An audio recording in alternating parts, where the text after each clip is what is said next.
Kosova viteve të fundit është përballë me ikjen e të rinjëve. Çfarë mendon se ju mungon atyre për ta lënë Kosovën? Të rinjt besoj unë nuk ikin thjesht për një pagë më të mirë atje. Fakti që ata nuk kthehen edhe kur jetojnë me sociale atje me minimalin e jetesës, tregon që nuk është i vetmi faktor që ndikon në shpërnguljen e tyre drejt vendeve më zhvilluara. Janë kushtet bazike elementare të jetës, ato që mendoj unë kryesore që e bëjnë një të ri që të shënoj largimin nga vendlidhja e tyre. Të rromë mungesa energjisë elektrike. Është një faktor vendimtar, sepse pa atë nuk funksionon asgjë. Pastaj mungesa e ujësjellshme. Pa ujë është element bazik i jetës. Mos riciklimi i mbeturinave. Do të ishte një dëshim i jashtëzakonshëm nëse do të realizohej. E unë jam njëri prej atyre që edhe kam folur dhe flas vazhdimisht.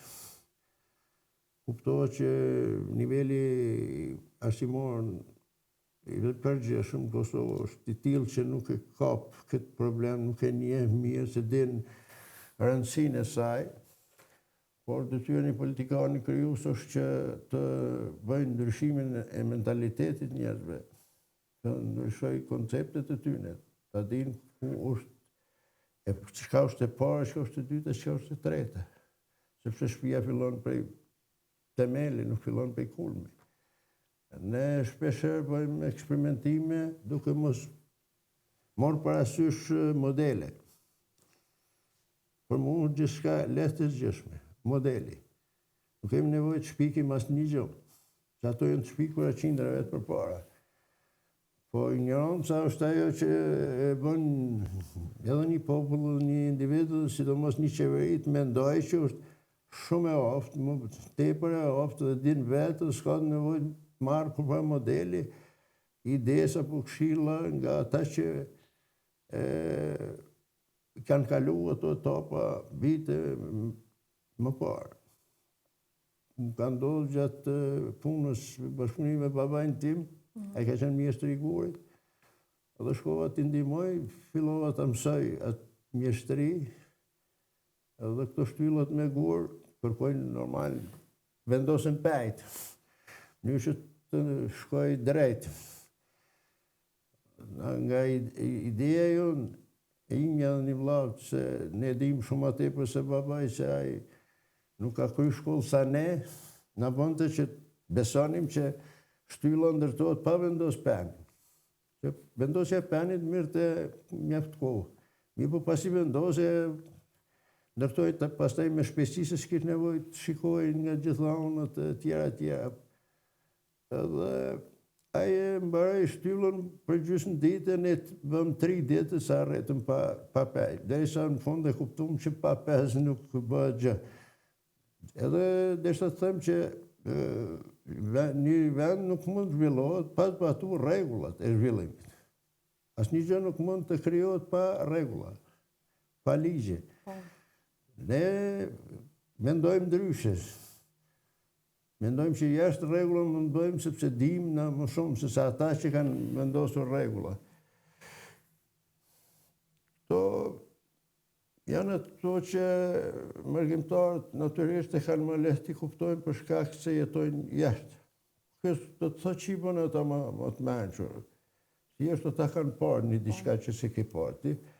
Ti nesër shkon në sheh, po njëti njeri je. Nuk do të thotë që ke arritur me diçka, po është mirë që një dikush që e sheh një makinë, është e njëjtë. E shef edhe pse ai tregon që ka lënë një makinë, do të thotë që ai është më inteligjent ose më i dishëm. Ky është i vetmi dallim mes nesh edhe njerëzve ose qytetarëve që jetojnë në Kosovë. Nuk ka ndonjë ndryshim inteligjencë, njëri nuk mund të bëhet automatikisht sapo të arrijë perëndim të bëhet më i kulturuar apo më i mençur apo më inteligjent se këta këtu. Ne mendoj që do të, si mërgjimtarë, do të gjykojmë më ndryshe se sa që kemi menduar deri tani. Nuk do të synojmë imponimin e qeverisës Kosovë. Ne do të morëm parasysh gjendjen e mendimin e atyre që qeverisen për një leadershipi politik, siç është ky i sotshmi, pastaj të vendosim votojmë ose do të japim mend këtyre brenda që jemi.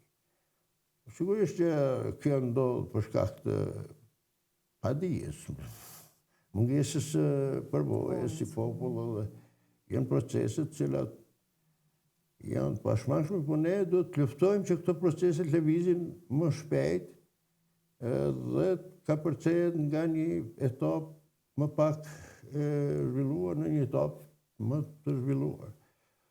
Kjo është ajo ndoshta që më dallon prej shumë politikanëve tjerë, të cilët ose korruptohen ose heshtin përballë korrupsionit dhe nuk e luftojnë. Unë jam tipi që as nuk korruptohem, as nuk heshti përballë korrupsionit, por luftoj ato me gjithë fuqinë që e kam. Ndoshta kjo më ka penalizuar deri sot dhe nuk kam patur mundësi të avancohem në shkallët e politikës së një vendi që sapo ka nisë të ndërtoj shtetin e vet.